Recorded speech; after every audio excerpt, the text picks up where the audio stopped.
ಎಲ್ಲರಿಗೂ ನಮಸ್ಕಾರ. ನವಚೇತನ ಎಜುಕೇಷನ್ ಚಾನಲ್ಗೆ ಎಲ್ಲರಿಗೂ ಸ್ವಾಗತ. ಇವತ್ತಿನ ಸೆಷನ್ನಲ್ಲಿ ನಾವು ಶಿಕ್ಷಕರ ನೇಮಕಾತಿ ಪರೀಕ್ಷೆಗೆ ಉಪಯುಕ್ತ ಆಗೋ ರೀತಿಯಲ್ಲಿ ಕಂಪ್ಯೂಟರ್ ಸಾಕ್ಷರತೆಯ ಪ್ರಮುಖ 25 ಪ್ರಶ್ನೋತ್ತರಗಳನ್ನು ನೋಡೋಣ. ಇದು ಭಾಗ 6 ಆಗಿರುತ್ತೆ. ಭಾಗ 1ರಿಂದ ಭಾಗ 5ರವರೆಗಿನ ಎಲ್ಲ ತರಗತಿಗಳು ನಿಮಗೆ ಪ್ಲೇಲಿಸ್ಟಲ್ಲಿ ಸಿಗುತ್ತೆ, ಚೆಕ್ ಮಾಡ್ಬೋದು. ಓಕೆ, ಪ್ಲೇಲಿಸ್ಟ್ ಲಿಂಕನ್ನು ಡಿಸ್ಕ್ರಿಪ್ಷನ್ ಬಾಕ್ಸಲ್ಲಿ ಕೊಟ್ಟಿರ್ತೀನಿ. ಸೊ ಇವತ್ತಿನ ಸೆಷನ್ ಭಾಗ 6 ಆಗಿರುತ್ತೆ. ಇದರಲ್ಲೂ ಕೂಡ ಒಟ್ಟು 25 ಪ್ರಶ್ನೋತ್ತರಗಳಿದೆ. ಮೊದಲನೆಯ ಪ್ರಶ್ನೆ, MS ವರ್ಡ್ನಲ್ಲಿ ಯಾವುದೇ ವೆಬ್ಸೈಟ್ ಲಿಂಕ್ ಅಥವಾ ಫೈಲನ್ನು ಹೈಪರ್ ಲಿಂಕ್ ಆಗಿ ಸೇರಿಸಲು ಬಳಸುವಂತಹ ಶಾರ್ಟ್ಕಟ್ ಕೀ ಯಾವುದು ಅಂತ ಕೇಳಿದ್ದಾರೆ.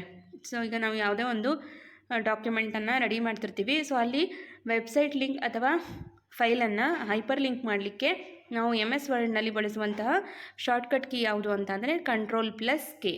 ಸೊ ಇಲ್ಲಿ ಆಪ್ಷನ್ ಸಿ Ctrl+K ಇದನ್ನು ಬಳಸ್ಕೊಂಡು ನಾವು ಡಾಕ್ಯುಮೆಂಟ್ನಲ್ಲಿ ಯಾವುದಾದ್ರೂ ಒಂದು ವೆಬ್ಸೈಟ್ ಲಿಂಕನ್ನು ಅಥವಾ ಫೈಲ್ ಲಿಂಕನ್ನು ಹೈಪರ್ ಲಿಂಕ್ ಮಾಡ್ಬೋದು. ಸೊ ಇದರಿಂದ ಏನೆಲ್ಲ ಉಪಯೋಗ ಆಗುತ್ತೆ ಅನ್ನೋದನ್ನು ಇಲ್ಲಿ ವಿವರಣೆಯಲ್ಲಿ ನೋಡೋಣ. ಹೈಪರ್ ಲಿಂಕ್ ಸೇರಿಸುವ ಮೂಲಕ ಒಂದು ಡಾಕ್ಯುಮೆಂಟ್ನಿಂದ ಮತ್ತೊಂದು ವೆಬ್ಸೈಟ್, ಪೇಜ್ ಅಥವಾ ಫೈಲ್ಗೆ ನೇರವಾಗಿ ಜಿಗಿಯಬಹುದು. ಓದುಗರು ಲಿಂಕ್ ಮೇಲೆ ಕ್ಲಿಕ್ ಮಾಡಿದ ತಕ್ಷಣ ಆ ಫೈಲ್ ಓಪನ್ ಆಗುತ್ತದೆ. ಇದು ದೊಡ್ಡ ಡಾಕ್ಯುಮೆಂಟ್ಗಳಲ್ಲಿ ನ್ಯಾವಿಗೇಷನನ್ನು ಸುಲಭಗೊಳಿಸುತ್ತದೆ, ಜೊತೆಗೆ ಸಮಯವನ್ನು ಕೂಡ ಉಳಿಸುತ್ತೆ. ಓಕೆ, ಸೊ ಹೈಪರ್ ಲಿಂಕ್ ಮಾಡಲಿಕ್ಕೆ ಬಳಸುವಂತಹ ಶಾರ್ಟ್ಕಟ್ ಕೀ Ctrl+K. ನೆಕ್ಸ್ಟ್ ಎರಡನೆಯ ಪ್ರಶ್ನೆ, MS ವರ್ಡ್ನಲ್ಲಿ ಕಾಗುಣಿತ ಮತ್ತು ವ್ಯಾಕರಣ ದೋಷಗಳನ್ನು ಪರೀಕ್ಷಿಸಲು ಯಾವ ಫಂಕ್ಷನ್ ಕೀಯನ್ನು ಬಳಸುತ್ತಾರೆ? ಸೊ MS ವರ್ಡ್ನಲ್ಲಿ ಸ್ಪೆಲ್ಲಿಂಗ್ ಮತ್ತು ಗ್ರಾಮರ್ ಎರರ್ಗಳನ್ನು ನಾವು ಸರಿಪಡಿಸೋದಕ್ಕೆ F7 ಫಂಕ್ಷನ್ ಕೀಯನ್ನು ಬಳಸ್ತೀವಿ. ಓಕೆ, ಆಪ್ಷನ್ ಸಿ ಇಲ್ಲಿ ಸರಿಯಾದ ಉತ್ತರ, F7. ಇಲ್ಲಿ ವಿವರಣೆ, MS ವರ್ಡ್ನಲ್ಲಿ ಸ್ಪೆಲ್ಲಿಂಗ್ ತಪ್ಪಿದ್ದರೆ ಪದದ ಕೆಳಗೆ ಕೆಂಪು ಬಣ್ಣದ ಅಲೆಯಾದ ಗೆರೆ ಅಂದರೆ ರೆಡ್ ವೇವ್ ಲೈನ್ ಬರುತ್ತದೆ. ಇನ್ನು ಗ್ರಾಮರ್ ಮಿಸ್ಟೇಕ್ ಇದ್ದರೆ, ವ್ಯಾಕರಣ ತಪ್ಪಿದ್ದರೆ ನೀಲಿ ಅಥವಾ ಹಸಿರು ಗೆರೆ ಬರುತ್ತದೆ. ಕೀಬೋರ್ಡ್ನಲ್ಲಿ F7 ಒತ್ತಿದಾಗ ತಪ್ಪಾಗಿರುವ ಪದಗಳಿಗೆ ಬದಲಾಗಿ ಸರಿಯಾದ ಪದಗಳ ಪಟ್ಟಿಯನ್ನು ಸಿಸ್ಟಮ್ ತಾನೇ ಸೂಚಿಸುತ್ತದೆ. ಓಕೆ, ಸೊ ಈಗ ನಾವು ಯಾವುದೋ ಒಂದು ಸ್ಪೆಲ್ಲಿಂಗನ್ನು ತಪ್ಪು ಮಾಡಿದರೆ ಸೊ ಅದು ರೆಡ್ ಒಂದು ವೇವ್ಸ್ ಇರುತ್ತಲ್ಲ, ರೆಡ್ ವೇವ್ಸ್ ಆ ಥರ ಅಲ್ಲಿ ಅಂಡರ್ಲೈನ್ ಆಗಿರುತ್ತೆ. ಸೊ ಅದನ್ನು ನಾವು ಕರೆಕ್ಷನ್ ಮಾಡಬೇಕು. ಜೊತೆಗೆ ಏನಾದ್ರು ಗ್ರಾಮರ್ ಮಿಸ್ಟೇಕ್ ಆಗಿದ್ದರೆ ಅದನ್ನು ನೀಲಿ ಅಥವಾ ಹಸಿರು ಗೆರೆಗಳನ್ನು ಅಂಡರ್ಲೈನ್ ಮಾಡಿ ತೋರಿಸಲಾಗಿರುತ್ತೆ. ಸೊ ಅದನ್ನು ನಾವು ಸರಿ ಮಾಡಬೇಕು ಅಂದರೆ F7 ಅನ್ನುವಂತಹ ಫಂಕ್ಷನ್ ಕೀಯನ್ನು ಒತ್ತಿದಾಗ ಅದಕ್ಕೆ ಸರಿಯಾದ ಶಬ್ದಗಳನ್ನು ಒಂದು ಇದರಲ್ಲೇ ಪದಗಳ ಒಂದು ಲಿಸ್ಟನ್ನು ಸಿಸ್ಟಮ್ ಸೂಚಿಸುತ್ತೆ. ಅದರಲ್ಲಿ ನಾವು ಸೆಲೆಕ್ಟ್ ಮಾಡಿ ಕರೆಕ್ಷನ್ ಮಾಡ್ಕೊಳ್ಬೋದು. ಓಕೆ, ಸೊ ನೆಕ್ಸ್ಟು ಮುಂದಿನ ಪ್ರಶ್ನೆ, MS ವರ್ಡ್ನಲ್ಲಿ ಪಠ್ಯವನ್ನು ಪುಟದ ಮಧ್ಯಕ್ಕೆ ಅಂದರೆ ಸೆಂಟರ್ ಅಲೈನ್ ತರಲು ಯಾವ ಶಾರ್ಟ್ಕಟ್ ಕೀಯನ್ನು ಬಳಸುತ್ತೇವೆ ಅಂತ ಕೇಳಿದ್ದಾರೆ. ಸೊ ಇಲ್ಲಿ ಸರಿಯಾದ ಉತ್ತರ option B. Okay, Ctrl+E. MS ವರ್ಡ್ನಲ್ಲಿ ನಾವು ಒಂದು ಪಠ್ಯವನ್ನು ಸೆಂಟರ್ ಅಲೈನ್ ಮಾಡಲಿಕ್ಕೆ ಅಂದರೆ ಪುಟದ ಮಧ್ಯಕ್ಕೆ ತರಲಿಕ್ಕೆ ನಾವು Ctrl+E ಅನ್ನುವಂತಹ ಶಾರ್ಟ್ಕಟ್ ಕೀಯನ್ನು ಬಳಸ್ತೀವಿ. ವಿವರಣೆ, ಆಯ್ಕೆ ಮಾಡಿದ ಪಠ್ಯವನ್ನು ಸೆಂಟರ್ ಅಲೈನ್ಮೆಂಟ್ ಮಾಡಲು Ctrl+E ಬಳಸಲಾಗುತ್ತದೆ. ಈ ಆಯ್ಕೆಯನ್ನು ಹೆಚ್ಚಾಗಿ ಕಥೆಯ ಶೀರ್ಷಿಕೆಗಳಿಗೆ ಅಂದರೆ ನಾವು ಹೆಡ್ಡಿಂಗ್ಸ್ ಹಾಕ್ತೀವಲ್ಲ, ಸೊ ಅದಕ್ಕೆ ಈ ಒಂದು Ctrl+E ಶಾರ್ಟ್ಕಟ್ ಕೀಯನ್ನು ಬಳಸ್ತೀವಿ ಸೆಂಟರ್ ಅಲೈನ್ ಮಾಡಲಿಕ್ಕೆ. ಇದರ ಜೊತೆಗೆ ಪಠ್ಯವನ್ನು ಎಡಕ್ಕೆ ಅಂದರೆ ಲೆಫ್ಟ್ ಸೈಡ್ ಬರೋದಕ್ಕೆ Ctrl+L ಅನ್ನು ಬಳಸಿದರೆ, ಇನ್ನು ಬಲಕ್ಕೆ Ctrl+R ಮತ್ತು ಸಮಾನವಾಗಿ ಜೋಡಿಸಲು ಬಳಸುವಂತಹ ಶಾರ್ಟ್ಕಟ್ ಕೀ ಯಾವುದು ಅಂದರೆ Ctrl+J -Justify. ಓಕೆ, ಸೊ ಈ ಒಂದು ಶಾರ್ಟ್ಕಟ್ ಕೀಯನ್ನು ಬಳಸಲಾಗುತ್ತೆ. ಇನ್ನು ನೆಕ್ಸ್ಟ್ ಮುಂದಿನ ಪ್ರಶ್ನೆ, 4ನೆಯ ಪ್ರಶ್ನೆ, ಅನ್ಡೂ ಮಾಡಿದ ಕ್ರಿಯೆಯನ್ನು ಮರಳಿ ತರಲು ಅಂದರೆ ರೀಡೂ ಮಾಡಲಿಕ್ಕೆ ಬಳಸುವಂತಹ ಶಾರ್ಟ್ಕಟ್ ಕೀ ಯಾವುದು ಅಂತ ಕೇಳಿದ್ದಾರೆ. ಸೊ ಇಲ್ಲಿ ಅನ್ಡೂ ಮಾಡಲಿಕ್ಕೆ ನಾವು Ctrl+Z ಅನ್ನು ಬಳಸ್ತೀವಿ. ಆದರೆ ಇಲ್ಲಿ ಪ್ರಶ್ನೆ ಕೇಳಿರೋದು ರೀಡೂ ಮಾಡಲಿಕ್ಕೆ ಯಾವುದನ್ನು ಬಳಸ್ತೀವಿ ಅಂತ ಕೇಳಿದ್ದಾರೆ. ಸರಿಯಾದಂತಹ ಉತ್ತರ ಆಪ್ಷನ್ ಬಿ. ಓಕೆ, Ctrl+Y ಅನ್ನೋದನ್ನು ಬಳಸಿ ರೀಡೂ ಪ್ರಕ್ರಿಯೆಯನ್ನು ಮಾಡಲಾಗುತ್ತೆ. ವಿವರಣೆಯನ್ನು ನೋಡೋಣ. ನಾವು ಟೈಪ್ ಮಾಡುವಾಗ ಏನಾದರೂ ತಪ್ಪಾಗಿ ಡಿಲೀಟ್ ಆದರೆ ಅದನ್ನು ಮತ್ತೆ ತರಲು Ctrl+Z ಅಂದರೆ ಅಂಡು ಶಾರ್ಟ್ಕಟ್ ಕೀಯನ್ನು ಬಳಸ್ತೀವಿ. ಆದರೆ ಹಾಗೆ ತಂದಿದ್ದೇ ತಪ್ಪು, ಮೊದಲು ಇದ್ದಿದ್ದೇ ಸರಿ ಎನಿಸಿದರೆ ಅದನ್ನು ಮತ್ತೆ ಮುಂದಿನ ಸ್ಥಿತಿಗೆ ತರಲು ರೀಡು ಅಂದರೆ Ctrl+Y ಈ ಒಂದು ಶಾರ್ಟ್ಕಟ್ ಕೀಯನ್ನು ಬಳಸಲಾಗುತ್ತೆ. ಅಂಡು ಮಾಡಿದರೆ ಮಾತ್ರ ರೀಡು ಕೆಲಸ ಮಾಡ್ಬೋದು. ಓಕೆ, ಸೊ Ctrl+Z ಇದು ಅಂಡು ಮಾಡೋದಕ್ಕೆ ಬಳಸುವಂತಹ ಶಾರ್ಟ್ಕಟ್ ಕೀ. ರೀಡು ಮಾಡಲಿಕ್ಕೆ Ctrl+Y ಶಾರ್ಟ್ಕಟ್ ಕೀಯನ್ನು ಬಳಸಲಾಗುತ್ತೆ. ನೆಕ್ಸ್ಟ್ ಮುಂದಿನ ಪ್ರಶ್ನೆ, 5ನೇ ಪ್ರಶ್ನೆ ಈ ರೀತಿ ಇದೆ. MS ಎಕ್ಸೆಲ್ನಲ್ಲಿ ಯಾವುದೇ ಫಾರ್ಮುಲಾ ಅಥವಾ ಲೆಕ್ಕಾಚಾರವು ಯಾವಾಗಲೂ ಯಾವ ಚಿಹ್ನೆಯಿಂದ ಪ್ರಾರಂಭವಾಗುತ್ತದೆ? MS ಎಕ್ಸೆಲ್ನಲ್ಲಿ ನಾವು ಹಲವಾರು ಫಾರ್ಮುಲಾಗಳನ್ನು ಬಳಸ್ತಾ ಇರ್ತೀವಿ. ಸೊ ಯಾವುದೇ ಒಂದು ಫಾರ್ಮುಲಾವನ್ನು ನಾವು ಹಾಕಬೇಕು ಅಂದರೆ ಫಸ್ಟಿಗೆ ಏನು ಮಾಡಬೇಕು, = ಚಿಹ್ನೆ ಅಂದರೆ ಸಮ ಚಿಹ್ನೆಯನ್ನು ಹಾಕಬೇಕಾಗತ್ತೆ. ಆಪ್ಷನ್ ಸಿ ಇಲ್ಲಿ ಸರಿಯಾದಂಥ ಉತ್ತರ. ಓಕೆ, ವಿವರಣೆ. ಎಕ್ಸೆಲ್ನಲ್ಲಿ ಯಾವುದೇ ಗಣಿತದ ಲೆಕ್ಕಾಚಾರ ಅಥವಾ ಸೂತ್ರವನ್ನು ಟೈಪ್ ಮಾಡುವಾಗ ಕಡ್ಡಾಯವಾಗಿ ಮೊದಲು ಈಕ್ವಲ್ ಚಿಹ್ನೆಯನ್ನು ಹಾಕಬೇಕು. ಈಕ್ವಲ್ ಚಿಹ್ನೆ ಹಾಕದಿದ್ದರೆ ಎಕ್ಸೆಲ್ ನಾವು ಟೈಪ್ ಮಾಡಿದ ಸೂತ್ರವನ್ನು ಕೇವಲ ಸಾಧಾರಣ ಪಠ್ಯ ಎಂದು ಪರಿಗಣಿಸುತ್ತದೆ ಮತ್ತು ಲೆಕ್ಕಾಚಾರ ಮಾಡುವುದಿಲ್ಲ.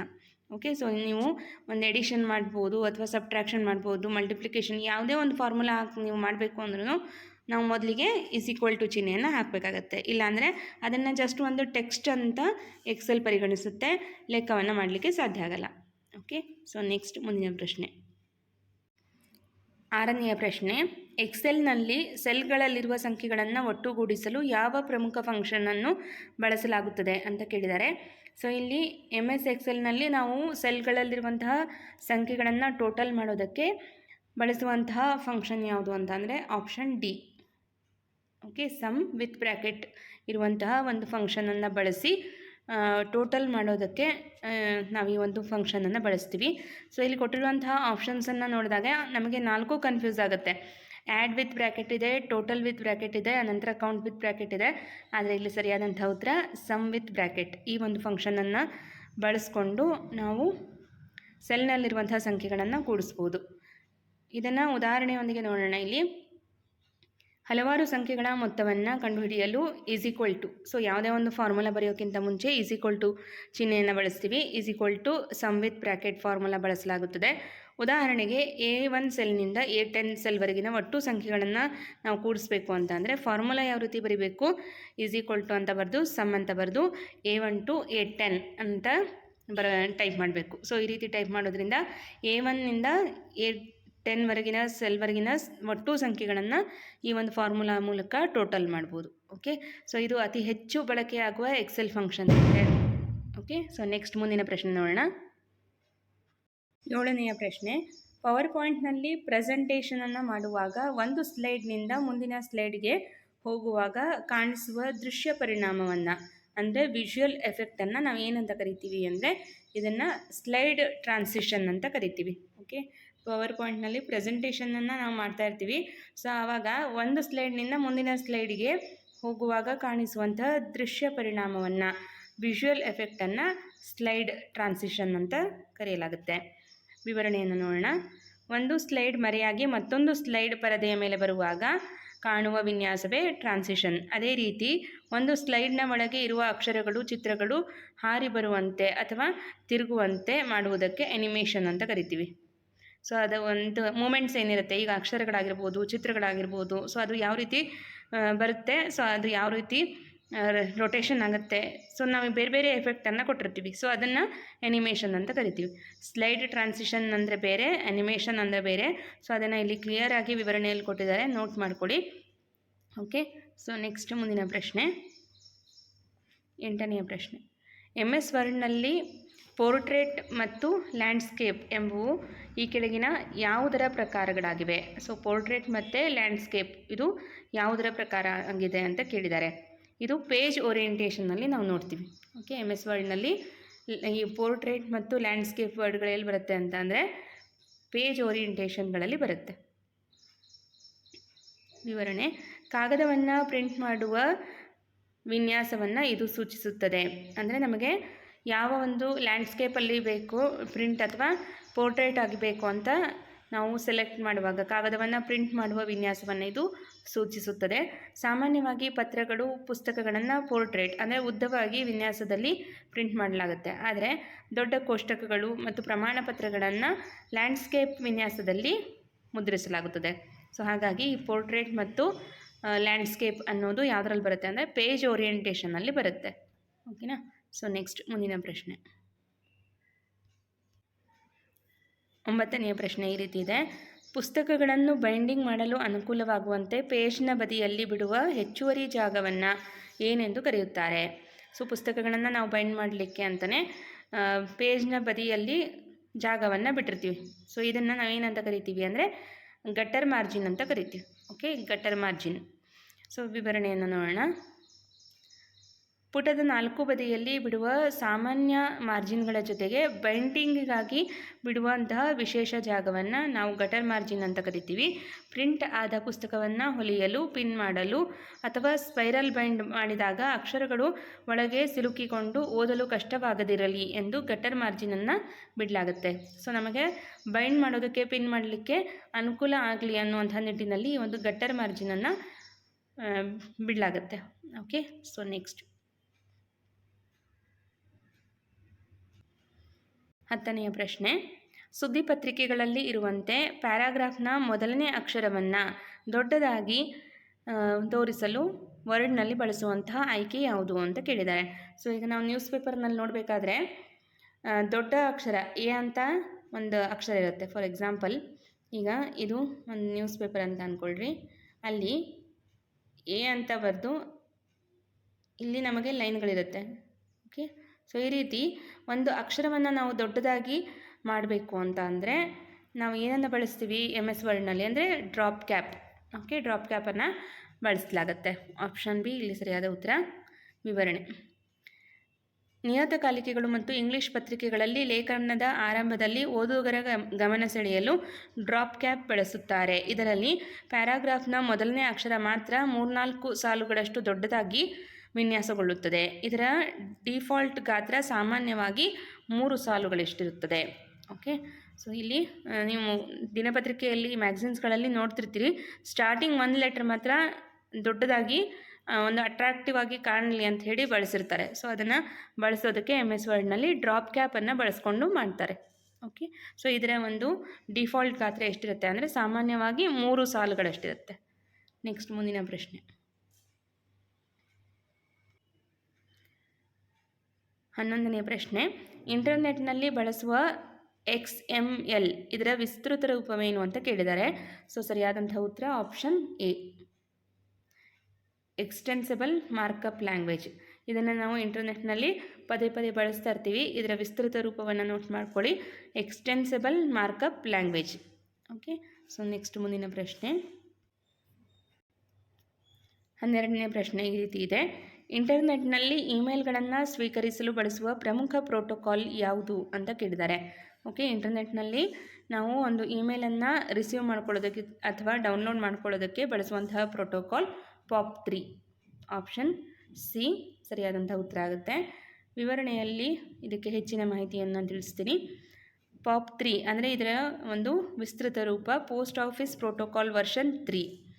ಇಮೇಲ್ಗಳನ್ನು ಇಂಟರ್ನೆಟ್ ಸರ್ವರ್ನಿಂದ ಸ್ವೀಕರಿಸಲು ಅಥವಾ ಓದಲು POP3 ಅಥವಾ IMAP ಪ್ರೋಟೋಕಾಲನ್ನು ಬಳಸಲಾಗುತ್ತೆ. ಅದೇ ರೀತಿ ನೀವು ಬೇರೆಯವರಿಗೆ ಇಮೇಲ್ ಕಳಿಸಲು SMTP ಒಂದು ಪ್ರೋಟೋಕಾಲನ್ನು ಬಳಸಲಾಗುತ್ತೆ.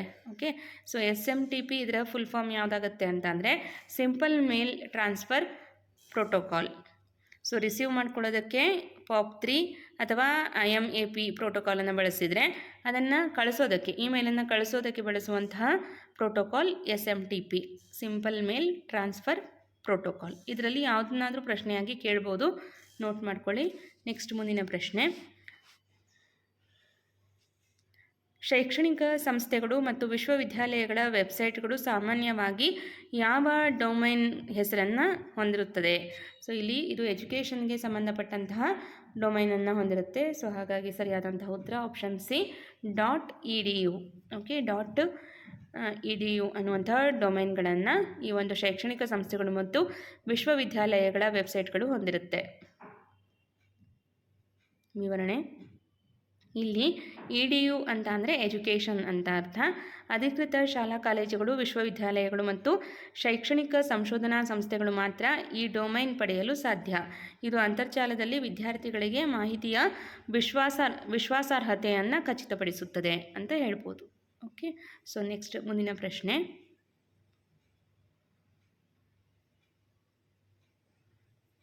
ಭಾರತ ಸರ್ಕಾರದ ಅಧಿಕೃತ ಇಲಾಖೆಗಳ ವೆಬ್ಸೈಟ್ಗಳ ಡೊಮೈನ್ ಕೊನೆಯಲ್ಲಿ ಸಾಮಾನ್ಯವಾಗಿ ಏನಿರುತ್ತೆ? ಸೊ ಈಗ ಎಜುಕೇಷನ್ಗೆ ಸಂಬಂಧಪಟ್ಟಂತೆ .edu ಅಂತ ನೋಡಿದ್ವಿ. ಅದೇ ರೀತಿ ಭಾರತ ಸರ್ಕಾರದ ಅಧಿಕೃತ ಇಲಾಖೆಗಳ ವೆಬ್ಸೈಟ್ಗಳ ಡೊಮೈನ್ ಏನಾಗಿರುತ್ತೆ ಅಂದರೆ .gov.in. ಓಕೆ, ಸೊ GOV ಅಂದರೆ government.in ಅಂತ. ಸರಿಯಾದ ಉತ್ತರ ಆಪ್ಷನ್ ಎ. ವಿವರಣೆಯನ್ನು ನೋಡೋಣ. ಇಲ್ಲಿ GOV ಎಂದರೆ ಗೌರ್ಮೆಂಟ್ ಮತ್ತು ಇನ್ ಅಂದರೆ ಇಂಡಿಯಾ. ಓಕೆ, ಸೊ ಇಲ್ಲಿ ಇದನ್ನು ಕೂಡ ಪ್ರಶ್ನೆಯಾಗಿ ಕೇಳ್ಬೋದು. GOV ಏನನ್ನು ಪ್ರತಿನಿಧಿಸುತ್ತೆ, IN ಏನನ್ನು ಪ್ರತಿನಿಧಿಸುತ್ತದೆ ಅಂತಲೇ ಪ್ರಶ್ನೆ ಆಗ್ಬೋದು.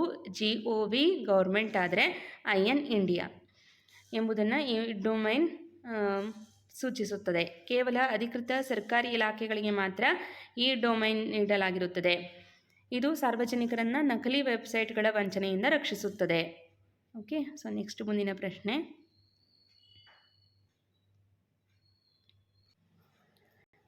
ದೊಡ್ಡ ಗಾತ್ರದ ಬ್ಯಾನರ್ಗಳು, ನಕ್ಷೆಗಳು ಮತ್ತು ಎಂಜಿನಿಯರಿಂಗ್ ಡ್ರಾಯಿಂಗ್ಗಳನ್ನು ಅತ್ಯುತ್ತಮ ಗುಣಮಟ್ಟದಲ್ಲಿ ಪ್ರಿಂಟ್ ಮಾಡಲು ಬಳಸುವಂತಹ ಔಟ್ಪುಟ್ ಸಾಧನ ಯಾವುದು ಅಂತ ಕೇಳಿದ್ದಾರೆ.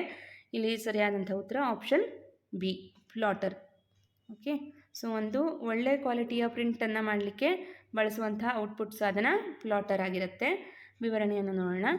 ಸಾಮಾನ್ಯ ಪ್ರಿಂಟರ್ಗಳಿಂದ A4 ಗಾತ್ರದ ಹಾಳೆಗಳನ್ನು ಪ್ರಿಂಟ್ ಮಾಡಬಹುದು. ಆದರೆ ಕಟ್ಟಡದ ದೊಡ್ಡ ನಕ್ಷೆಗಳು, ಉದಾಹರಣೆಗೆ ಈಗ ಬ್ಲೂ ಪ್ರಿಂಟ್ಸ್ ಅಂತ ಹೇಳ್ತೀವಿ, ಅನಂತರ ಫ್ಲೆಕ್ಸ್ ಬೋರ್ಡ್ಗಳು ಮತ್ತು ಹೈ ಕ್ವಾಲಿಟಿ ವೆಕ್ಟರ್ ಗ್ರಾಫಿಕ್ಸನ್ನು ಪ್ರಿಂಟ್ ಮಾಡಲಿಕ್ಕೆ ಸಿವಿಲ್ ಎಂಜಿನಿಯರ್ಗಳು ಮತ್ತು ವಿನ್ಯಾಸಕರು ಪ್ಲಾಟರ್ ಸಾಧನವನ್ನು ಬಳಸುತ್ತಾರೆ. ಓಕೆ, ಇನ್ನು ಸಾಮಾನ್ಯ ಮಿಷಿನಿಂದ ನಾವು A4 ಶೀಟ್ಸ್ಗಳಲ್ಲಿ ಪ್ರಿಂಟನ್ನು ತಗೊಳ್ಳೋದಕ್ಕೆ ಬಳಸ್ಬೋದು. ಆದರೆ ದೊಡ್ಡ ದೊಡ್ಡ ಗಾತ್ರದ ಒಂದು ಬ್ಲೂ ಪ್ರಿಂಟ್ಸ್ ಆಗಿರ್ಬೋದು, ಫ್ಲೆಕ್ಸ್ ಬೋರ್ಡ್ಗಳು, ಅನಂತರ ಹೈ ಕ್ವಾಲಿಟಿ ವೆಕ್ಟರ್ ಗ್ರಾಫಿಕ್ಸ್ಗಳನ್ನು ಪ್ರಿಂಟ್ ಮಾಡಲಿಕ್ಕೆ ಪ್ಲಾಟರ್ ಸಾಧನವನ್ನು ಬಳಸಲಾಗುತ್ತೆ. Okay, so next. Computer on ಮಾಡಿದಾಗ ಮೊದಲು ಕಾರ್ಯನಿರ್ವಹಿಸುವ BIOS ಇದರ ವಿಸ್ತೃತ ರೂಪವೇನು ಅಂತ ಕೇಳಿದ್ದಾರೆ. ಸೊ ಇಲ್ಲಿ ಸರಿಯಾದಂಥ ಉತ್ತರ option B, basic input output system.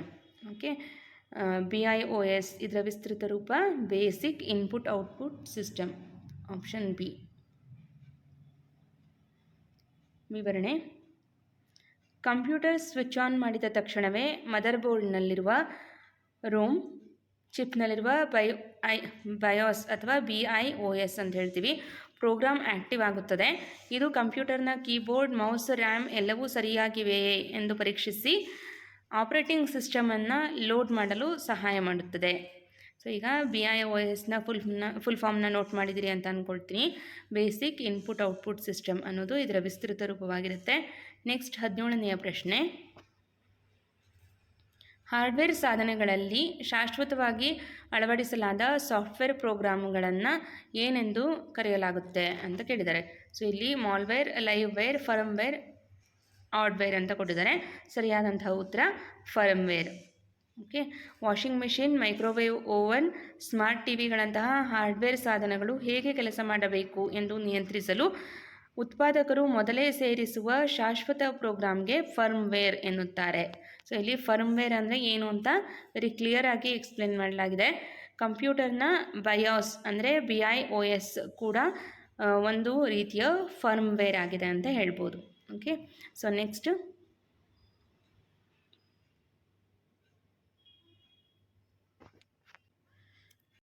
18ನೆಯ ಪ್ರಶ್ನೆ. ಪ್ರಪಂಚದಾದ್ಯಂತ ಸರ್ವರ್ಗಳು ಮತ್ತು ಸ್ಮಾರ್ಟ್ಫೋನ್ಗಳಲ್ಲಿ ಅತಿ ಹೆಚ್ಚು ಬಳಸಲಾಗುವ ಲಿನಕ್ಸ್ ಆಪರೇಟಿಂಗ್ ಸಿಸ್ಟಮನ್ನು ಯಾರು ಅಭಿವೃದ್ಧಿಪಡಿಸಿದರು? ಓಕೆ, ವೆರಿ ಇಂಪಾರ್ಟೆಂಟ್ ಕ್ವೆಶನ್ ಆಗುತ್ತಿದ್ದು, ನೋಟ್ ಮಾಡ್ಕೊಳ್ಳಿ. ಪ್ರಪಂಚದಾದ್ಯಂತ ಸರ್ವರ್ಗಳು ಮತ್ತು ಸ್ಮಾರ್ಟ್ಫೋನ್ಗಳಲ್ಲಿ ಅತಿ ಹೆಚ್ಚು ಬಳಸಲಾಗುವಂತಹ ಲಿನಕ್ಸ್ ಆಪರೇಟಿಂಗ್ ಸಿಸ್ಟಮನ್ನು ಅಭಿವೃದ್ಧಿಪಡಿಸಿದವರು Linus Torvalds. Okay, Linus Torvalds ಅವರು ಲಿನಕ್ಸ್ ಆಪರೇಟಿಂಗ್ ಸಿಸ್ಟಮ್ನ ಸಂಸ್ಥಾಪಕರು ಅಥವಾ ಅಭಿವೃದ್ಧಿಪಡಿಸಿದವರಾಗಿರ್ತಾರೆ. ನೆಕ್ಸ್ಟು ವಿವರಣೆಯನ್ನು ನೋಡೋಣ. 1991ರಲ್ಲಿ ಲೈನಸ್ ಟೋರ್ವಾಲ್ಡ್ಸ್ ಅವರು ಲಿನಕ್ಸ್ ಕರ್ನಲನ್ನು ರಚಿಸಿದರು. ಇದೊಂದು ಓಪನ್ ಸೋರ್ಸ್ ಆಪರೇಟಿಂಗ್ ಸಿಸ್ಟಮ್ ಆಗಿದ್ದು ಉಚಿತವಾಗಿ ಲಭ್ಯವಿದೆ. ಇದು ಅತ್ಯಂತ ಸುರಕ್ಷಿತವಾಗಿರುವುದರಿಂದ ವಿಶ್ವದಾದ್ಯಂತ ಸೂಪರ್ ಕಂಪ್ಯೂಟರ್ಗಳಲ್ಲಿ ಮತ್ತು ಸರ್ವರ್ಗಳಲ್ಲಿ ಇದನ್ನು ಹೆಚ್ಚಾಗಿ ಬಳಸಲಾಗ್ತಾ ಇದೆ.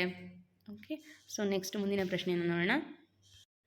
19ನೆಯ ಪ್ರಶ್ನೆ, ಕಂಪ್ಯೂಟರ್ ನೆಟ್ವರ್ಕ್ಗೆ ಹೊರಗಿನಿಂದ ಬರುವ ಅನಧಿಕೃತ ಪ್ರವೇಶವನ್ನು ತಡೆಯುವ ಭದ್ರತಾ ವ್ಯವಸ್ಥೆಯನ್ನು ಏನೆಂದು ಕರೆಯುತ್ತಾರೆ ಅಂತ ಕೇಳಿದ್ದಾರೆ. ಸೊ ಇಲ್ಲಿ ಸರಿಯಾದ ಉತ್ತರ ಫೈರ್ವಾಲ್. ಓಕೆ, ಫೈರ್ವಾಲ್ ಅಂದರೆ ಏನು, ಅದು ಯಾವ ರೀತಿ ಕೆಲಸವನ್ನು ಮಾಡುತ್ತೆ ಅನ್ನೋದನ್ನು ವಿವರಣೆಯಲ್ಲಿ ನೋಡೋಣ. ಫೈರ್ವಾಲ್ ಎಂಬುದು ಸಾಫ್ಟ್ವೇರ್ ಅಥವಾ ಹಾರ್ಡ್ವೇರ್ ಆಗಿರಬಹುದು. ಇದು ಕಂಪ್ಯೂಟರ್ ಮತ್ತು ಇಂಟರ್ನೆಟ್ ನಡುವೆ ಭದ್ರತಾ ಕಾವಲುಗಾರನಂತೆ ನಿಂತು ಕೆಲಸ ಮಾಡುತ್ತದೆ. ನೆಟ್ವರ್ಕ್ಗೆ ಬರುವ ಮತ್ತು ಹೋಗುವ ಡೇಟಾವನ್ನು ಪರಿಶೀಲಿಸಿ ಹ್ಯಾಕರ್ಗಳು ನುಗ್ಗದಂತೆ ತಡೆಯುತ್ತದೆ. ಓಕೆ, ಸೊ ಇಲ್ಲಿ ನಮ್ಮ ನೆಟ್ವರ್ಕ್ ಮೂಲಕ ನಾವು ಪಡೆಯುವಂತಹ ಎಲ್ಲ ಡೇಟಾವನ್ನು ಪರಿಶೀಲಿಸಿ ಅದರಿಂದ ಹ್ಯಾಕರ್ಗಳು ಅಟ್ಯಾಕ್ ಮಾಡದೇ ಇರೋ ರೀತಿಯಲ್ಲಿ ತಡೆಯುವಂತಹ ಕೆಲಸವನ್ನು ಯಾವ್ದು ಮಾಡುತ್ತೆ ಅಂದರೆ ಫೈರ್ವಾಲ್ಗಳು ಮಾಡ್ತಾ ಇರುತ್ತೆ. ಓಕೆ, ಸೊ ನೆಕ್ಸ್ಟ್ 20ನೆಯ ಪ್ರಶ್ನೆ, ಬಳಕೆದಾರರ ಫೈಲ್ಗಳನ್ನು ಲಾಕ್ ಮಾಡಿ ಅಂದರೆ ಎನ್ಕ್ರಿಪ್ಟ್ ಮಾಡಿ ಅದನ್ನು ಮತ್ತೆ ಓಪನ್ ಮಾಡಲು ಹಣದ ಬೇಡಿಕೆ ಇಡುವ ಅಂದರೆ ಕ್ರಿಪ್ಟೋ ಕರೆನ್ಸಿಯ ಬೇಡಿಕೆಯನ್ನು ಇಡುವ ಮಾಲ್ವೇರ್ಗಳನ್ನು ಏನಂತ ಕರಿತೀವಿ ಅಂತ ಕೇಳಿದ್ದಾರೆ. ಸೊ ಇಂತಹ ಒಂದು ವೈರಸನ್ನು ಅಥವಾ ಮಾಲ್ವೇರ್ಗಳನ್ನು ನಾವು ರ್ಯಾನ್ಸಮ್ ವೇರ್ ಅಂತ ಕರಿತೀವಿ. Okay, ransomware option C ಇಲ್ಲಿ ಸರಿಯಾದ ಉತ್ತರ. ವಿವರಣೆಯಲ್ಲಿ ಹೆಚ್ಚಿನ ಮಾಹಿತಿಯನ್ನು ನೋಡೋಣ. ರ್ಯಾನ್ಸಮ್ ಎಂದರೆ ಹಣದ ಬೇಡಿಕೆ ಅಥವಾ ಸುಲಿಗೆ ಅಂತ ಅರ್ಥ. ಹ್ಯಾಕರ್ಗಳು ಬಳಕೆದಾರರ ಪ್ರಮುಖ ಫೈಲ್ಗಳಿಗೆ ಅತ್ಯಂತ ಕಠಿಣವಾದ ಪಾಸ್ವರ್ಡ್ ಹಾಕಿ ಲಾಕ್ ಮಾಡುತ್ತಾರೆ. ನಂತರ ಆ ಡೇಟಾ ಮರಳಿ ಪಡೆಯಲು ಬಿಟ್ಕಾಯಿನ್ ಮುಖಾಂತರ ಹಣ ನೀಡುವಂತೆ ಬ್ಲ್ಯಾಕ್ ಮೇಲ್ ಮಾಡುತ್ತಾರೆ. ಸೊ ನಮ್ಮ ಅಕೌಂಟ್ ಹ್ಯಾಕ್ ಆಗಿದೆ ಅಂತಂದು ಹೇಳ್ತಿರ್ತಾರೆ ಅಲ್ವಾ. ಸೊ ಈ ರೀತಿ ರ್ಯಾನ್ಸಮ್ ವೇರ್ಗಳನ್ನು ಬಳಸ್ಕೊಂಡು ಅಕೌಂಟನ್ನು ಹ್ಯಾಕ್ ಮಾಡಿ ದುಡ್ಡಿನ ಬೇಡಿಕೆಯನ್ನು ಇಡ್ತಿರ್ತಾರೆ. ಸೊ ಇದೊಂದು ರೀತಿಯ ಸೈಬರ್ ಕ್ರೈಮ್ ಆಗಿರುತ್ತೆ. ನೆಕ್ಸ್ಟ್ 21ನೆಯ ಪ್ರಶ್ನೆ, ನೋಡಲು ಉಪಯುಕ್ತ ಸಾಫ್ಟ್ವೇರ್ನಂತೆ ಕಾಣುವ ಆದರೆ ವಾಸ್ತವವಾಗಿ ಹಿನ್ನೆಲೆಯಲ್ಲಿ ಕಂಪ್ಯೂಟರ್ಗೆ ಹಾನಿ ಮಾಡುವ ಮಾಲ್ವೇರ್ ಯಾವುದು ಅಂತ ಅಂದರೆ ಟ್ರೋಜನ್ ಹಾರ್ಸ್. ಓಕೆ, ನೋಡಲು ಉಪಯುಕ್ತ ಸಾಫ್ಟ್ವೇರ್ ಅಂತಲೇ ಅನಿಸುತ್ತೆ, ಆದರೆ ವಾಸ್ತವವಾಗಿ ಅದರ ಒಂದು ಕಾರ್ಯ ಏನು ಅಂತ ಅಂದರೆ ಕಂಪ್ಯೂಟರ್ಗೆ ಹಾನಿ ಮಾಡುವಂತಹ ಕಾರ್ಯವನ್ನು ಮಾಡ್ತಾ ಇರುತ್ತೆ. ಸೊ ಅಂತಹ ಮಾಲ್ವೇರ್ ಯಾವುದು ಅಂದರೆ ಟ್ರೋಜನ್ ಹಾರ್ಸ್. ಇದು ಗ್ರೀಕ್ ಪುರಾಣದ ಮರದ ಕುದುರೆಯ ಕಥೆಯನ್ನು ಹೋಲುತ್ತದೆ. ಇದು ಸಾಮಾನ್ಯ ವೈರಸ್ನಂತೆ ತನ್ನನ್ನು ತಾನೇ ನಕಲು ಮಾಡಿಕೊಳ್ಳುವುದಿಲ್ಲ. ಬದಲಾಗಿ ಉಚಿತ ಗೇಮ್, ಹಾಡು ಅಥವಾ ಸಾಫ್ಟ್ವೇರ್ ನೆಪದಲ್ಲಿ ಬಳಕೆದಾರರೇ ಇದನ್ನು ಡೌನ್ಲೋಡ್ ಮಾಡುವಂತೆ ಪ್ರೇರೇಪಿಸಿ ಕಂಪ್ಯೂಟರ್ಗೆ ನುಗ್ಗುತ್ತದೆ. ಓಕೆ, ಸೊ ಈ ರೀತಿ ಎಲ್ಲ ಪ್ರಕ್ರಿಯೆಗಳು ಕಂಪ್ಯೂಟರ್ನಲ್ಲಿರುತ್ತೆ. ಸೊ ಅದನ್ನು ನೋಡಿಕೊಂಡು ನಾವು ಬಳಸಬೇಕಾಗತ್ತೆ. ನೆಕ್ಸ್ಟ್ 22ನೆಯ ಪ್ರಶ್ನೆ, ವೆಬ್ಸೈಟ್ಗಳಲ್ಲಿ ಖಾತೆ ತೆರೆಯುವಾಗ ಮನುಷ್ಯ ಮತ್ತು ಕಂಪ್ಯೂಟರ್ ಪ್ರೋಗ್ರಾಮ್ ನಡುವಿನ ವ್ಯತ್ಯಾಸವನ್ನು ಕಂಡುಹಿಡಿಯಲು ಬಳಸುವ ಪರೀಕ್ಷೆ ಯಾವುದು ಅಂತ ಅಂದರೆ ಕ್ಯಾಪ್ಚಾ. ಸೊ ಇದು ನೀವೆಲ್ಲರೂ ಕೂಡ ನೋಡಿರ್ತೀರಿ. ಕ್ಯಾಪ್ಚಾವನ್ನು ಎಂಟ್ರ್ ಮಾಡಬೇಕಾಗತ್ತೆ. ಕೆಲವೊಂದಿಷ್ಟು ಪ್ರೋಗ್ರಾಮ್ಗಳನ್ನು ನಾವು ಸ್ಟಾರ್ಟ್ ಮಾಡುವಾಗ, ವೆಬ್ಸೈಟ್ ಖಾತೆ ತೆರೆಯುವಾಗ ಮನುಷ್ಯ ಮತ್ತು ಕಂಪ್ಯೂಟರ್ ಪ್ರೋಗ್ರಾಮ್ ನಡುವಿನ ವ್ಯತ್ಯಾಸವನ್ನು ಕಂಡುಹಿಡಿಯಲು ಬಳಸುವ ಪರೀಕ್ಷೆ ಕ್ಯಾಪ್ಚಾ ಆಗಿರುತ್ತೆ. ವಿವರಣೆ, ವೆಬ್ಸೈಟ್ಗಳಲ್ಲಿ ನಕಲಿ ಖಾತೆಗಳನ್ನು ತೆರೆಯುವ ಮತ್ತು ಸ್ಪ್ಯಾಮ್ ಮಾಡುವ ರೋಬೋಟ್ಗಳನ್ನು ತಡೆಯಲು ಕ್ಯಾಪ್ಚಾ ಬಳಸಲಾಗುತ್ತದೆ. ವಕ್ರವಾದ ಅಕ್ಷರಗಳನ್ನು ಟೈಪ್ ಮಾಡಲು ಹೇಳುವುದು ಅಥವಾ ಚಿತ್ರಗಳಲ್ಲಿ ಟ್ರಾಫಿಕ್ ಲೈಟ್ಗಳನ್ನು ಗುರುತಿಸಲು ಹೇಳುವುದು ಇದರ ಪ್ರಮುಖ ವಿಧಾನವಾಗಿರುತ್ತೆ. ನಾವೆಲ್ಲರೂ ಕೂಡ ಕ್ಯಾಪ್ಚಾ ಬಳಸಿರ್ತೀವಿ. ಸೊ ಅದು ಅಷ್ಟು ಸುಲಭವಾಗಿರೋದಿಲ್ಲ ಅಲ್ವಾ. ಸೊ ಇದರ ಕಾರ್ಯ ಏನು ಅಂತ ಈ ಒಂದು ಪ್ರಶ್ನೆಯಲ್ಲಿ ನೀವು ಅರ್ಥ ಮಾಡ್ಕೊಂಡಿದ್ದೀರಿ ಅಂತ ಅಂದ್ಕೊಳ್ತೀನಿ. ನೆಕ್ಸ್ಟ್ ಮುಂದಿನ ಪ್ರಶ್ನೆ, ಎಲ್ಲ ಕಂಪ್ಯೂಟರ್ಗಳು ಒಂದು ಕೇಂದ್ರ ಸ್ಥಾನಕ್ಕೆ ಪ್ರತ್ಯೇಕ ಕೇಬಲ್ ಮೂಲಕ ಸಂಪರ್ಕಗೊಂಡಿರುವ ನೆಟ್ವರ್ಕ್ ಟೋಪೋಲಜಿ ಯಾವುದು ಅಂತ ಕೇಳಿದ್ದಾರೆ. ಸೊ ಇಲ್ಲಿ ಸರಿಯಾದಂಥ ಉತ್ತರ ಸ್ಟಾರ್ ಟೋಪೋಲಜಿ. ಓಕೆ, ವಿವರಣೆಯನ್ನು ನೋಡೋಣ. ಇದು ನೋಡಲು ನಕ್ಷತ್ರದ ಆಕಾರದಲ್ಲಿರುತ್ತದೆ. ಇದರಲ್ಲಿ ಕೇಂದ್ರ ಸಾಧನವಾದ ಹಬ್ ಪ್ರಮುಖ ಪಾತ್ರವಹಿಸುತ್ತದೆ. ಇದರಲ್ಲಿ ಒಂದು ಕಂಪ್ಯೂಟರ್ ಕೇಬಲ್ ಹಾಳಾದರೂ ಉಳಿದ ನೆಟ್ವರ್ಕ್ ಕೆಲಸ ಮಾಡುತ್ತದೆ. ಆದರೆ ಕೇಂದ್ರದಲ್ಲಿರುವ ಹಬ್ ಹಾಳಾದರೆ ಇಡೀ ನೆಟ್ವರ್ಕ್ ಸ್ಥಗಿತಗೊಳ್ಳುತ್ತೆ. ಓಕೆ, ಸೊ ಪ್ರಶ್ನೆಯನ್ನು ನೋಟ್ ಮಾಡ್ಕೊಳ್ಳಿ. ಎಲ್ಲ ಕಂಪ್ಯೂಟರ್ಗಳು ಒಂದು ಕೇಂದ್ರ ಸ್ಥಾನಕ್ಕೆ ಪ್ರತ್ಯೇಕ ಕೇಬಲ್ ಮೂಲಕ ಸಂಪರ್ಕಗೊಂಡಿರುವಂತಹ ನೆಟ್ವರ್ಕ್ ಟೊಪಾಲಜಿಯನ್ನು ನಾವು ಸ್ಟಾರ್ ಟೊಪಾಲಜಿ ಅಂತ ಕರಿತೀವಿ. ಸೊ ಇದರಲ್ಲಿ ಬೇರೆ ಬೇರೆ ವಿಧಗಳಿದೆ. ಬಸ್ ಟೊಪಾಲಜಿ, ಅನಂತರ ರಿಂಗ್ ಟೊಪಾಲಜಿ, ಮೆಶ್ ಟೊಪಾಲಜಿ ಅಂತಂದು. ಸೊ ಅದರ ವಿವರಣೆಯನ್ನು ನೀವು ಓದುವಾಗ ನೋಟ್ ಮಾಡ್ಕೊಳ್ತಾ ಹೋಗಬೇಕಾಗತ್ತೆ. ನೆಕ್ಸ್ಟು 24ನೇ ಪ್ರಶ್ನೆ. ಇಂಟರ್ನೆಟ್ನಲ್ಲಿ ಒಂದು ಕಂಪ್ಯೂಟರ್ನಿಂದ ಮತ್ತೊಂದು ಕಂಪ್ಯೂಟರ್ಗೆ ಅಥವಾ ಸರ್ವರ್ಗೆ ಫೈಲ್ಗಳನ್ನು ವರ್ಗಾಯಿಸಲು ಬಳಸುವಂತಹ ಪ್ರೋಟೋಕಾಲ್ ಯಾವುದು ಅಂತ ಕೇಳಿದ್ದಾರೆ. ಸೊ ಇಲ್ಲಿ FTP ಸರಿಯಾದ ಉತ್ತರ. ಓಕೆ, ಫೈಲ್ ಟ್ರಾನ್ಸ್ಫರ್ ಪ್ರೋಟೋಕಾಲ್ ಅಂತ ಕರಿತೀವಿ. ಇದರ ವಿಸ್ತೃತ ರೂಪ ಕೂಡ ಕೇಳ್ಬೋದು. FTP ಅಂದರೆ ಫೈಲ್ ಟ್ರಾನ್ಸ್ಫರ್ ಪ್ರೋಟೋಕಾಲ್. ವಿವರಣೆ: ಫೈಲ್ಗಳನ್ನು ಅಪ್ಲೋಡ್ ಮಾಡಲು ಮತ್ತು ಡೌನ್ಲೋಡ್ ಮಾಡಲು ಅಂತರ್ಜಾಲದಲ್ಲಿ FTPಯನ್ನು ಬಳಸಲಾಗುತ್ತೆ. ವಿಶೇಷವಾಗಿ ವೆಬ್ ಡೆವಲಪರ್ಗಳು ತಾವು ಸಿದ್ಧಪಡಿಸಿದ ವೆಬ್ಸೈಟ್ನ ಫೈಲ್ಗಳನ್ನು ಇಂಟರ್ನೆಟ್ ಸರ್ವರ್ಗೆ ರವಾನಿಸಲು ಇದನ್ನು ಹೆಚ್ಚಾಗಿ ಬಳಸಲಾಗುತ್ತೆ. ಓಕೆ, ಸೊ ಇಲ್ಲಿ ಈ ಒಂದು ಪ್ರಶ್ನೆಗೆ ಸರಿಯಾದ ಉತ್ತರ ಫೈಲ್ ಟ್ರಾನ್ಸ್ಫರ್ ಪ್ರೋಟೋಕಾಲ್. ಇನ್ನು ಕೊನೆಯ ಪ್ರಶ್ನೆ. ಸಾರ್ವಜನಿಕ ಇಂಟರ್ನೆಟ್ ಬಳಸುವಾಗ ಡೇಟಾವನ್ನು ಎನ್ಕ್ರಿಪ್ಟ್ ಮಾಡಿ ಸುರಕ್ಷಿತವಾಗಿ ಬ್ರೌಸ್ ಮಾಡಲು ಸಹಾಯ ಮಾಡುವ VPN ಇದರ ವಿಸ್ತೃತ ರೂಪವೇನು ಅಂತ ಕೇಳಿದ್ದಾರೆ. ಸರಿಯಾದ ಉತ್ತರ ಇಲ್ಲಿ option C, virtual private network. Okay, so option C ಇಲ್ಲಿ ಸರಿಯಾದ ಉತ್ತರ ಆಗುತ್ತೆ. ವರ್ಚುವಲ್ ಪ್ರೈವೇಟ್ ನೆಟ್ವರ್ಕ್ ಅನ್ನೋದು VPNನ ವಿಸ್ತೃತ ರೂಪ. ಸೊ ಇದಕ್ಕೆ ವಿವರಣೆ: ರೈಲ್ವೆ ಸ್ಟೇಷನ್, ಕಾಫಿ ಶಾಪ್ಗಳಂತಹ ಪಬ್ಲಿಕ್ ವೈಫೈ ಬಳಸುವಾಗ ಹ್ಯಾಕರ್ಗಳು ನಮ್ಮ ಡೇಟಾ ಕದಿಯದಂತೆ ತಡೆಯಲು VPN ಸಹಾಯ ಮಾಡುತ್ತದೆ. ಇದು ನಮ್ಮ ಇಂಟರ್ನೆಟ್ ಸಂಪರ್ಕವನ್ನು ಗುಪ್ತ ಮಾರ್ಗದಲ್ಲಿ ಕೊಂಡೊಯ್ಯುತ್ತದೆ ಮತ್ತು ನಮ್ಮ IP ವಿಳಾಸವನ್ನು ಮರೆಮಾಚುತ್ತದೆ. ಓಕೆ, ಸೊ ಇದಿಷ್ಟು ಇವತ್ತಿನ ಪ್ರಮುಖ 25 ಪ್ರಶ್ನೋತ್ತರಗಳಾಗಿತ್ತು. ಸೊ ಇಲ್ಲಿ MS ವರ್ಡ್, MS ಎಕ್ಸೆಲ್, ಅನಂತರ ಪವರ್ ಪಾಯಿಂಟ್ ಜೊತೆಗೆ ಇಂಟರ್ನೆಟ್ಗೆ ಸಂಬಂಧಪಟ್ಟಂತೆ ಹಲವಾರು ಕಾನ್ಸೆಪ್ಟ್ಗಳನ್ನು ನಾವು ಇಲ್ಲಿ ಪ್ರಶ್ನೋತ್ತರಗಳ ರೂಪದಲ್ಲಿ ನೋಡಿದ್ದೀವಿ. ಇದೆಲ್ಲವೂ ನಿಮಗೆ ಮುಂದಿನ ಶಿಕ್ಷಕರ ನೇಮಕಾತಿ ಪರೀಕ್ಷೆ ಜೊತೆಗೆ ಎಲ್ಲ ನೇಮಕಾತಿ ಪರೀಕ್ಷೆಗಳಿಗೂ ಕೂಡ ಇದು ನಿಮಗೆ ಹೆಲ್ಪ್ ಆಗುತ್ತೆ. ಓಕೆ, ಸೊ ಈಗ ನೆಕ್ಸ್ಟ್ ಮುಂದಿನ ಸೆಷನ್ನಲ್ಲಿ ಮತ್ತಷ್ಟು ಪ್ರಶ್ನೋತ್ತರಗಳೊಂದಿಗೆ ಭೇಟಿಯಾಗೋಣ ಅಂತ ಹೇಳ್ತಾ ಈ ತರಗತಿಯನ್ನು ಇಲ್ಲಿಗೆ ಎಂಡ್ ಮಾಡ್ತಾ ಇದ್ದೀನಿ. Thank you all.